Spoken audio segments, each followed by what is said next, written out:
Everybody, I want to talk a little bit about using a compressor. I'll particularly mention this one, the Electro Harmonix Tone Corset. I like this one. But we'll hear a little bit of with and without compression, and I'll give some of my thoughts on this particular compressor and also my thoughts on using compressors in general. I hope you'll consider watching.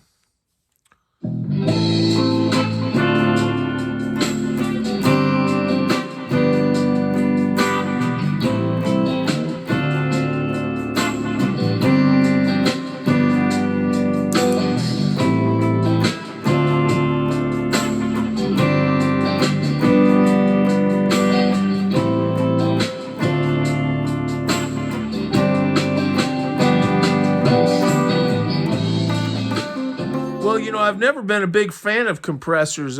People keep talking me into trying them out, and I'm never quite sure they're worth the money. I'm never sure when they don't seem that bad. I'm not sure it's worth it, and a lot of times I don't think they help your sound. They're noisy. Now you shred backing track. It's off.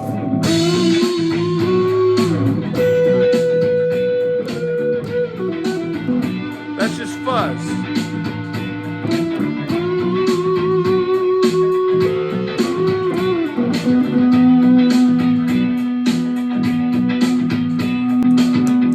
Now it's on.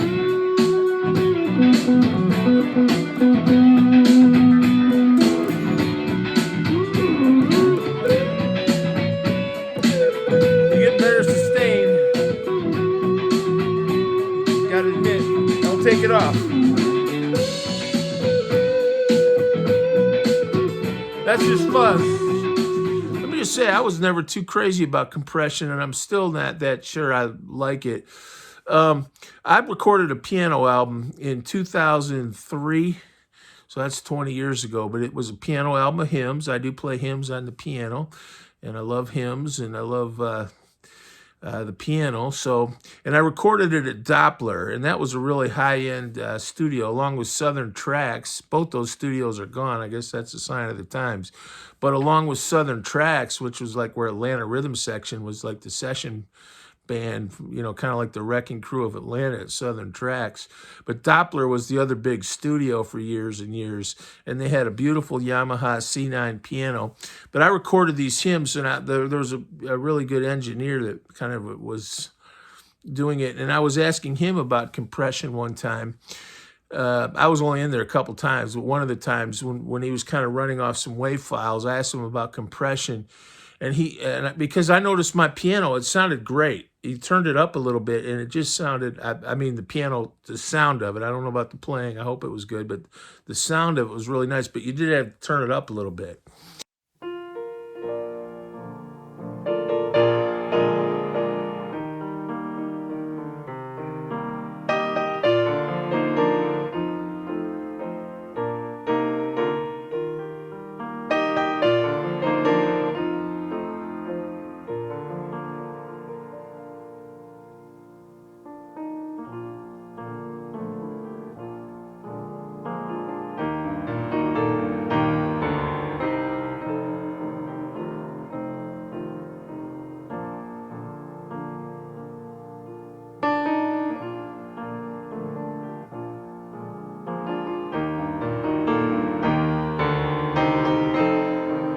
Fine. Once you turned it up, just turn it up a little bit, and it really filled the speakers, and did everything it was supposed to do. But you had to turn it up a little bit. And I asked him about that. I said, because I noticed I've got to turn it up a little bit, and I'll be listening to other things, and they have like a fatter sound immediately. And this one you have to kind of turn up. And he said, that's compressor. And I said, well, should we compress it? And he said, no, it'll ruin the sound of that natural piano, that beautiful natural Yamaha C9 piano. It'll take all the shadings, it'll take all the warmth out of that piano and kind of just squish it down. And he said, I guess you could use it really sparingly, and he knows they do. I think they might use that kind of thing in ensemble playing, maybe electric instruments, but for natural acoustic instruments, I think they actually use compressors on acoustic guitars and things sometimes. But I think they're really careful with using them. But he was a jazz musician, and he said a lot of the really pure jazz musicians, people like that, don't like compression, and you just have to turn it up. But you get a more natural, you can kind of hear the instrument more with all its acoustic idiosyncrasies and the beauty of it too. You can hear it more without compression, but you just have to turn it up a little bit. So if you don't mind turning it up a little bit, you're going to get a better sound without compression. He told me that, and I've always remembered that because this guy really knew what he was talking about. Here's on.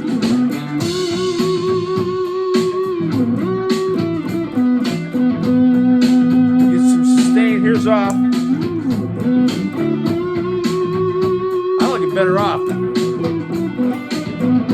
feel like I can just relax and play more with it off. But I think one of the features on this, it's just a good compressor. I always like the fact that it's got, like Electro Harmonix, it's got personality tone Corset. It's got kind of a cool name and a kind of image with that. But it's got a blend knob. And I think that's one thing you might find that kind of distinguishes it from some of the other compressors.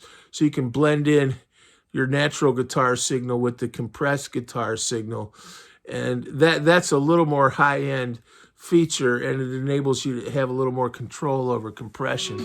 Let me just say, all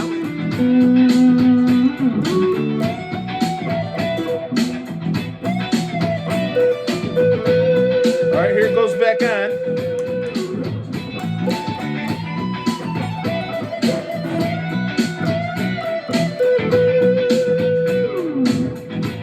Off. On.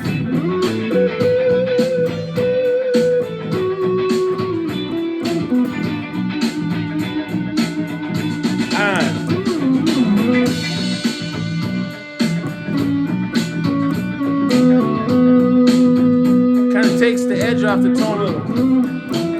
That's off.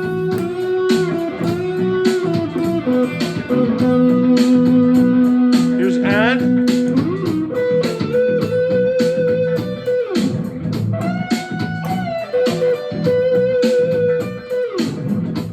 Off.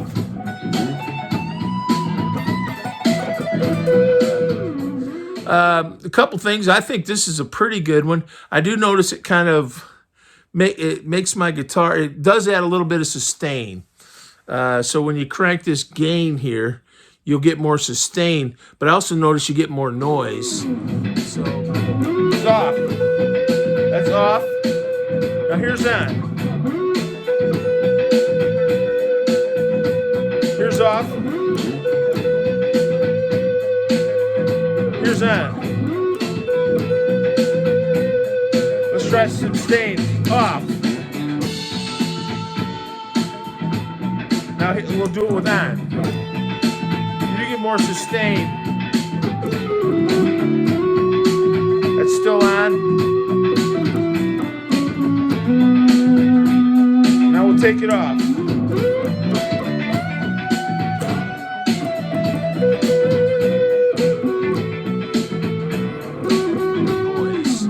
So I would get more sustain when I turn this gain over, but like this button, this knob. But also, when I would turn it over too much, I thought it took away from the sound of the guitar. And fuzz is a natural compression. So I did some fuzz with, fuzz without, and I wasn't sure that in some ways I would go, oh, well, I get a little more sustain. It just, it kind of sing a little more in my hands with that compressor. But then I'd try it without it. And when you've really got that fuzz cranked, I think it sounded more like a natural guitar without it. It's off. Here's on.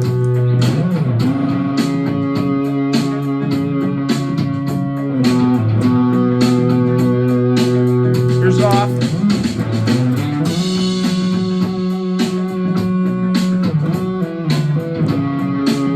Now here's on.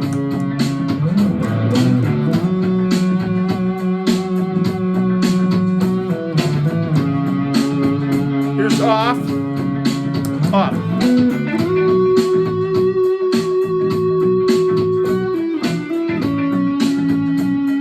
Now here's on.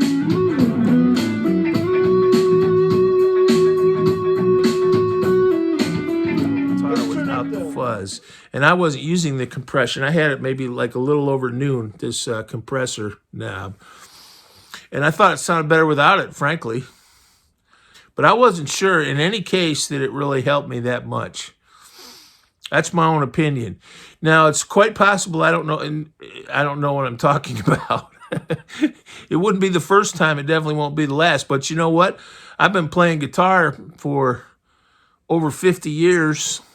I do know what I'm talking about when it comes to like what I like, you know, and how I like to play and the kinds of music I like. And so I do sort of know what I'm talking about in that way. So I messed around with the compressor. I've never used one too much. I've got one on my Boss pedal board. The other thing, I thought compressor works pretty good for like rhythm. It kind of smooths out your guitar a little bit. But again, you know, I was using like the turn up green pedal and some of those other pedals. And I wasn't sure it added, but I did think like playing rhythm on some of those old, like oldie type songs, a little compression can kind of make your guitar, it kind of gives it a little bit of sustain just as you're playing chords and also kind of smooths it out. You know, you have to fight with the levels all the time. Let's try a little bit of kind of rhythm guitar, like 70s. Ensemble playing. That's where you might hear a compressor. Kind of ensemble combo playing. It's off. Now let's put it on. There it's on. It drops the sound. I imagine a lot of engineers would like that. So that might be an area where I think the compressor would help. Again, it was kind of a judgment call, though. But I thought the compressor sounded good. And like I said, it's very possible I wasn't setting it just right. This isn't that hard of a thing to set. You've got the compressor knob is here. You've got that blend knob I was mentioning. You've got attack. I guess that's how loud you have to be before the compressor kicks in, and then volume. You know, most of these pedals, you can just kind of turn it up from the pedal. But you know, I did like it. I didn't think it sounded bad. I did several, when I bought this, I did several tracks with it. I did that one that features Patty Boyd and Sonny and Cher. That was, I think, the first thing I did with this, or one of the first things. And I like it. But, you know, I bet if I did that without that compressor, maybe I'll do it again. I just like the natural fuzz. I think it kind of oozes into the gaps of the mix more. That compressor kind of makes it feel like a big chrome rod just jamming in there, if you'll forgive an indelicate metaphor. But it does have its place. I think a lot of one thing that everybody seems to say is compressors on everything. So if you think you don't like compressors, you sort of don't know what you're talking about, because probably every song you like has compressor on it. But I'll never forget what that guy at Doppler Studios told me. He hated compressors. Now, he recorded a lot of like really I don't want to say avant-garde, but like really like jazz trios, things like that, folk music, and he didn't like it. And he said, you're going to get a better sound without any compression. Just tell people they need to turn it up a little bit. And I've always kind of remembered that. So whenever I use compression, I'm never quite sure it's worth it. And in some cases, I even though it sort of seems like it's doing what it's supposed to, I think in some ways it's not that helpful. A little bit of it on rhythm sometimes if you're just trying to fit into a mix. The other thing I didn't like about this, let me just say this, when you would kick it on, all of a sudden, I've been playing 50 years, and so like when I play soft, I like it to be soft. And then when I play loud, my hands, my touch is what gives dynamics. And I would play soft, and then the compressor would make it loud. I guess that's kind of what that guy at Doppler was saying. It hurts your dynamics. So you're trying to play soft, and the compressor makes it loud. Everything kind of comes back to that middle point or so. And I noticed it too when I would play loud. I would go, man, because as I would be at a good volume, you know, just with fuzz and my amp, and then I would click this compressor on, and I could say, man, when I hit this, it's going to be really loud. And as soon as I started playing, it would kind of pull back down into the mix. and it wouldn't be too loud all of a sudden. That's the compressor pulling it down. But, you know, I also think that kind of affects your dynamics. It definitely sort of affects your playing because everything's kind of in that one place all the time, you know. Maybe that's part of the reason that new music isn't as good. It's all among the other issues with new music. It's overly compressed, which I think would be going to overproduction because you lose so much of the dynamics. See, he said a lot of those old albums that aren't recorded with a compressor. That's why, like, if you're in a restaurant or something, a lot of those old albums you can't hear. Like, so a lot of music now is just kind of meant to be background music, just kind of be really full in the speakers. But if you're really into listening to music, compressor kind of throws all that off. On the other hand, if you're just playing an album that hasn't been compressed much and you're in a room where people are talking, eating or something, they're not going to be able to hear it. And and those soft parts will get really soft and then it'll kind of swell. And a compressor will kind of pull everything to the middle, which can be good like if you're just playing DJ music while people are dancing and drinking and things, you know, and you want it to just be this consistent sound. But if you've got listeners that are really listening, I don't know if that's what you do want. You want the quiets and you want to hear the air and you want to hear the ambience of live natural playing, whether it be electric instruments or acoustic instruments. But I do think this is a good compressor. I definitely recommend, if you like compressors, this is the one I chose. I've had a couple others, the Boss CP9, the Boss CP1X. That's a good one, too. I think that's a little fancier. It looks a little fancier. But I always like Electro Harmonix. They've always got a little personality. So I'm not big on the compressor, but I am big on Electro Harmonix. It's got the whole idea of a tone corset. You know, you kind of picture some kind of tightening it up. You know, some old lady's undergarments, pulling everything in. And it's got kind of a cool name, which has a personality and a charm to it. So I did like this, and it certainly wasn't a lot of money. But the jury's out on compression, and, you know, I'm not sure that I'm all that hot on it, really. And I bet a lot of guys like Eric Clapton, I bet they use compression and don't know it. Like I saw Keith Richards is always saying he doesn't use pedals, and I think Clapton runs around saying he doesn't use pedals. But I bet there are racks of stuff in their setup that they don't even pay attention to that make them sound so good. And there's probably some compression in that signal. I wouldn't be surprised. You know, in fact, you can almost guarantee it. So I do think they have a role. And I think one thing, on all those clips you heard, I had this at about noon, and I think I'd actually pull it back some. But you know what? Like I said, I just actually like nice instrumentation playing without the like pushing everything to a middle point. Like I said, if you're a DJ and you're just trying to play music 4 hours straight while people are partying and dancing, that's when I guess you'd want compression, because it just puts. But if you have like music with dynamics, and if you think a lot of classic rock, it had a lot of dynamics. You know, so I think they use a lot of compression. I'd like to learn more about that, because I feel like some music that I like might not have had much compression. I used to have a lot of albums you had to turn up, you know, and then they would sound good. I don't know, is that a sign that it wasn't that compressed? You know, you'd put a record on and it wouldn't be that loud, and you'd turn it up, you know, and then it would sound great. And I don't know, that's kind of like that piano CD I did, you know, you had to turn it up a little bit. But this is a good compressor. It's just like $100. So this is the one I would recommend if you just want to have one around, because I think it does what it's supposed to do, and a lot of you could probably use it better than I can. Thanks. God bless.